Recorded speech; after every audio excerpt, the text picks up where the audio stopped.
جیسے اس کی شان کو لائق ہے، کسی مخلوق کے ساتھ تشبیہ نہیں دی جا سکتی۔ اللہ کلام کہتا ہے، یہ قرآن اللہ کی صفت ہے، اللہ کا کلام ہے۔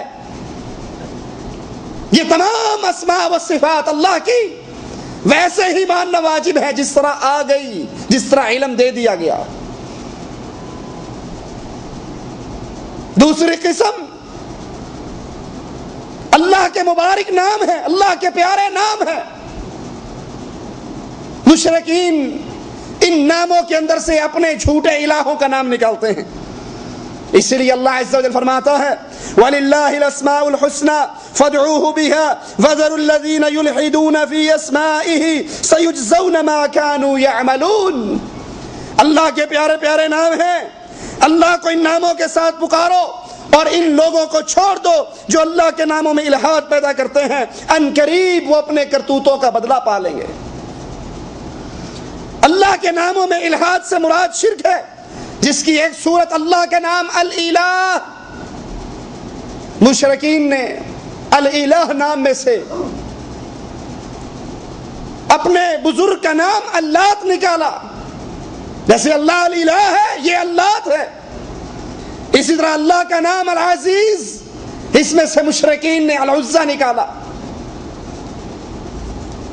یہ اللہ کے اسماء، اللہ کے ناموں کے ساتھ الحاد ہے، جس کے بارے میں مالک کہہ رہا ہے ان سے الگ ہو جاؤ، جو میرے ناموں میں الحاد کرتے ہیں یہ قیامت کے قریب، یہ قیامت والے دن ان قریب ان کے کرتوتوں کا بدلہ دے دیا جائے گا۔ شرک کی تیسری قسم، یہ کینسر ہے مسلمان بھائی، یہ کینسر ہے، اس کا علاج صرف توبہ ہے، اور اگر اس شرک کی حالت میں بغیر توبہ کے کوئی انسان مر جاتا ہے، وہ اللہ کے انبیاء کا رشتہ دار بھی کیوں نہ ہو، وہ نبی کا باپ ہو، بیٹا ہو، بیوی ہو، چچا ہو، کہہ دیا جاتا ہے جیسے اور لوگ جہنم میں جا رہے ہیں تم بھی جہنم کے اندر داخل ہو جاؤ۔ یہ شرک معاف نہیں ہوگا، اور یہ زندگی پہلا اور آخری موقع، یہ آخری چانس، اس زندگی کی کوئی سپلیمنٹری نہیں، اس زندگی کا کوئی ری ٹیسٹ نہیں، کوئی ایسے ہال کا چانس نہیں۔ اس خطرناک بیماری کی طرف توجہ کرو، اس خطرناک بیماری کو پرکھو، اس کو پڑھو، اس کا علم حاصل کرو، بالکل اس صحابی کی طرح۔ حذیفہ بن یمان رضی اللہ عنہ وارضا فرماتے ہیں لوگ رسول اللہ صلی اللہ علیہ وسلم سے خیر کی باتیں پوچھتے، اور میں ہمیشہ رسول اللہ صلی اللہ علیہ وسلم سے شر کی باتیں پوچھتا، اس لیے کہ کہیں بے علمی کے اندر میں اس شر کے اندر گرفتار نہ ہو جاؤں۔ تو یہ شرک کا شر اتنا شدید، اتنا خطرناک، لا یغفر ان یشرک بہ، یہ نماز، آمین، روزہ، رفع دین، فاتحہ کا مسئلہ نہیں، یہ شرک کا مسئلہ ہے، اور جس کے عقیدے کے اندر یہ بات شامل ہو جائے سمجھ لیجئے وہ ہمیشہ کے لیے برباد ہو گیا۔ الوہیت اور عبادت کا شرک، یہ وہ شرک ہے جو کفار مکہ جس کے شکار ہوئے، کفار مکہ اسی شرک کے اندر شامل ہوئے، یہی شرک ان کی بیماری کا سبب بنا، ان کی ہلاکت کا سبب بنا، ان کی بربادی کا سبب بنا۔ جاہلیت کا شرک، اللہ کی عبادت، اللہ کی الوہیت اس کے اندر شامل کرنا، اپنے بزرگوں کو وہی نام دینا، وہی القاب دینا، وہی چیزیں ان کی طرف منسوب کرنا۔ اس کی دو قسمیں ہیں، پہلی اللہ کا ہمسر، اللہ کا شریک مقرر کیا جائے، انہیں ویسے ہی پکارا جائے جیسے اللہ کو پکارا جاتا ہے۔ مسلمان کو تکلیف آتی ہے، مسلمان کس کو پکارتا ہے؟ مسلمان پر مصیبت ٹوٹتی ہے، مسلمان کس کو پکارتا ہے؟ ایک اللہ عز و جل کو پکارتا ہے۔ اور اگر کوئی انسان تکلیف اور مصیبت کے اندر اللہ مالک کو چھوڑ کر ویسے ہی یا علی مدد، یا رسول اللہ مدد، یا فلاں اور یا فلاں کے نعرے لگائے، جیسے اللہ کو دکھ اور تکلیفوں کے اندر پکارا جاتا ہے، ویسے ہی جب غیر اللہ کو پکارا جائے گا تو یہ اللہ کی عبادت کے اندر غیر اللہ کو شریک بنایا جائے گا، کیونکہ پکار خالص عبادت ہے، عبادت کا مخ ہے، عبادت کا مغز ہے، عبادت چوٹی کی یہ ہے کہ اس اللہ کو پکارا جائے۔ جب اللہ کے علاوہ غیر اللہ کی پکار بلند کی جائے گی تو اللہ کی عبادت کے اندر شریک ہے۔ احد کے میدان کے اندر ابو سفیان نے آ کر پوچھا تھا کیا محمد صلی اللہ علیہ وسلم زندہ ہے؟ آپ نے کہا خاموش رہو۔ اس نے پوچھا ابو بکر زندہ ہے؟ آپ نے کہا خاموش رہو۔ اس نے پوچھا کیا عمر زندہ ہے؟ آپ نے کہا خاموش رہو۔ اس نے اس وقت اپنے دیوتا کا نام لے کر نعرہ لگایا، حبل کی جے، حبل زندہ باد، حبل جیت گیا۔ مسلمانوں کے سردار مارے گئے۔ اللہ کے رسول صلی اللہ علیہ وسلم کہتے ہیں عمر جواب دو۔ کہا اللہ کے نبی کیا جواب دوں؟ کہا اس نے کہا ہے ہمارا حبل ہے، تمہارا حبل نہیں، تو اس کو جواب میں کہہ لنا مولا ولا مولا لکم، ہمارا اللہ مولا ہے، تمہارا مولا نہیں ہے۔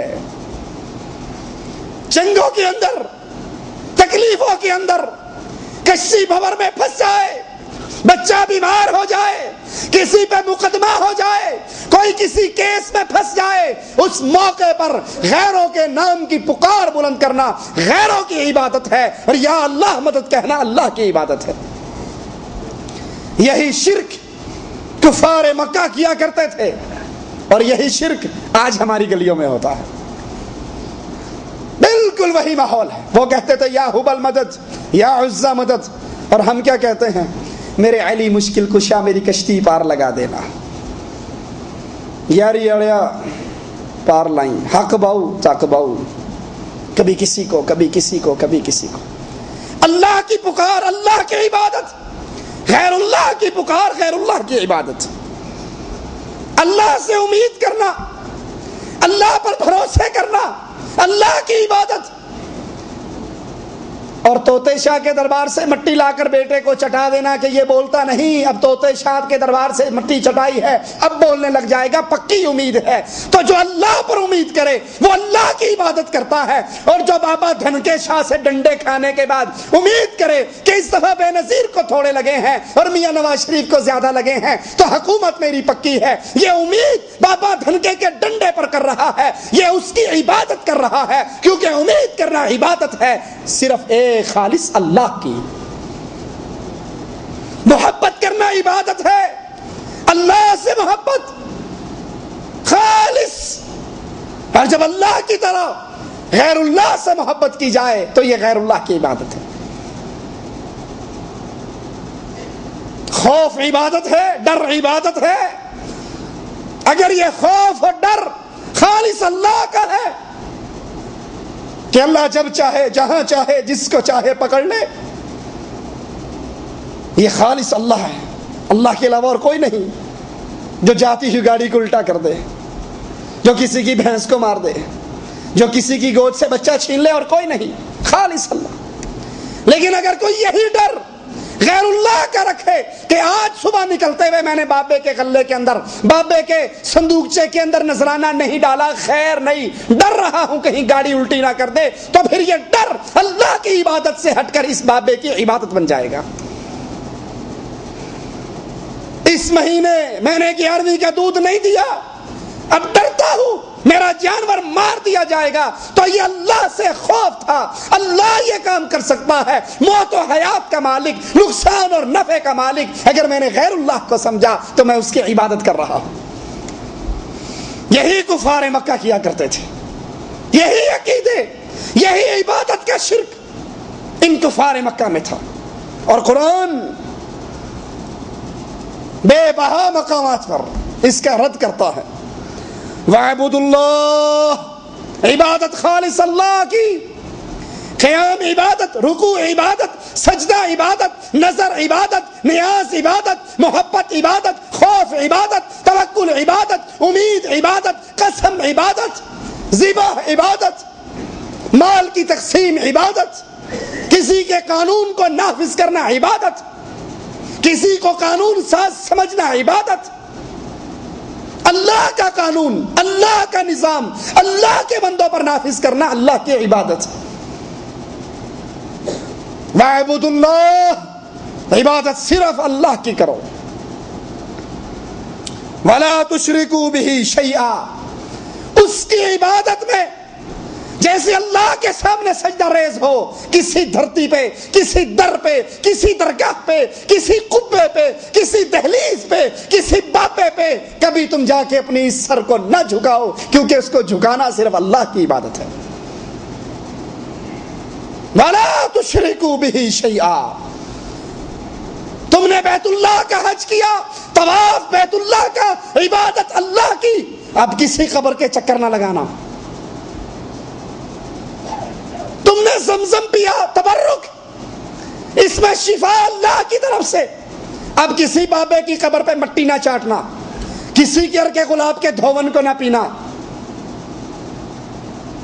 وَلَا تُشْرِكُوا بِهِ شَيْئًا، تم نے بکرے کو ذبح کیا، خون بہایا اللہ کے لیے، اب کتنے بیمار ہو جاؤ، کتنی تکلیف ہو جائے، کسی بابے کی درگاہ پہ جا کے مرغے کی نیاز نہ دینا۔ کیوں؟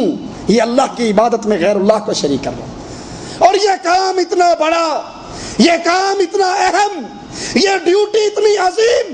وَلَقَدْ بَعَثْنَا فِي كُلِّ أُمَّةٍ رَسُولًا، ہر امت کے اندر رسول بھیجے، ہر امت کے اندر نبی بھیجے، ایک دعوت دے کر ان اعبدوا اللہ واجتنبوا الطاغوت، اللہ کی عبادت کرو۔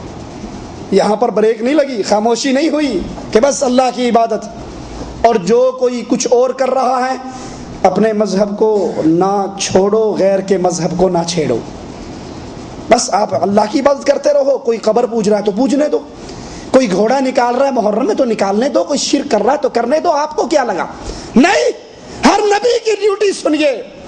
وَلَقَدْ بَعَثْنَا فِي كُلِّ أُمَّةٍ رَسُولًا، ہر امت میں رسول آئے دو کام لے کر، ان اعبدوا اللہ، عبادت اللہ کی، سجدہ اللہ کے لیے، قیام اللہ کے لیے، رکوع اللہ کے لیے، واجتنبوا الطاغوت، اللہ کے مقابل پر جس نے جو بنا رکھے ہیں ان سب کا انکار کر دیا جائے۔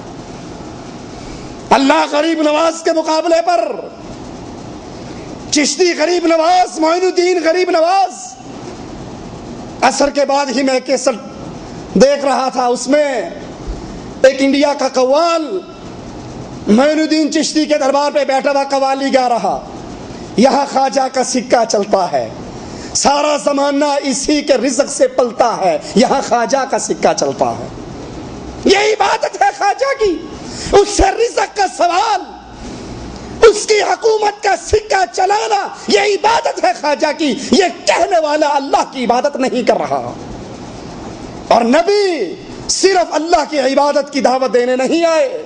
کچھ بھائیوں کے ذہن میں یہ سوال پیدا ہوتا ہے، اجی مولانا آپ دوسروں کا ذکر کیوں کرتے ہیں؟ بس اپنی بات کریں، قرآن حدیث کی دعوت دیں میٹھی میٹھی، بس آپ کسی اور کا ذکر کیوں کرتے ہیں؟ یہ ذکر کرنا ڈیوٹی ہے شریعت کی، اللہ کی عبادت بریک نہیں لگی۔ واجتنبوا الطاغوت، اگر اللہ کی عبادت میں کوئی بابا داتا بن کر آئے، کوئی غریب نواز بن کر آئے، کوئی بندہ نواز بن کر آئے، کوئی بندہ پرور بن کر آئے، کوئی بڑی سرکار بن کر آئے، ان سب کی گردنوں کو کاٹ دو، کہو تم نے اللہ کی صفات پر ڈاکے ڈالے ہیں، تمہارا انکار واجب ہے، اللہ کی عبادت واجب ہے۔ خالی اللہ کی عبادت کسی کام کی نہیں۔ قوم ہود علیہ السلام کو یہی کہتی ہے، اجئتنا لنعبد اللہ وحدہ، یہ آواز لگا کر آئے ہو، یہ کہنے کے لیے آئے ہو کہ اللہ وحدہ لا شریک کی عبادت کریں۔ وَنَذَرَ مَا كَانَ يَعْبُدُ آبَاؤُنَا، اور جو ہمارے بڑے کرتے تھے، جتنے وہ عرس لگاتے تھے، جتنے میلے لگاتے تھے، جتنے گھوڑے نکالتے تھے، جتنی گیارہویں دیتے تھے، جتنے محرم کے جلوس نکالتے تھے، جتنی حسین کی شبیہیں نکالتے تھے، وَنَذَرَ مَا كَانَ يَعْبُدُ آبَاؤُنَا، اپنے ماں باپ کے عبادت کے طریقوں کو چھوڑ دیں۔ یہ ڈیوٹی ہے نبی کی، اللہ کی عبادت کی دعوت دو، اور اللہ کی عبادت کے مقابلے پہ جتنی درگاہیں بنی ہیں ان سب کا انکار کر دو۔ وَيَعْبُدُونَ مِن دُونِ اللَّهِ مَا لَا يَضُرُّهُمْ وَلَا يَنْفَعُهُمْ وَيَقُولُونَ هَؤُلَاءِ شُفَعَاؤُنَا عِندَ اللَّهِ، ان کفار مکہ کا جرم، ان کی نمازیں، ان کے روزے، ان کا حج، ان کی زکاتیں، ان کے صدقے، ان کے عمرے، ان کے طواف،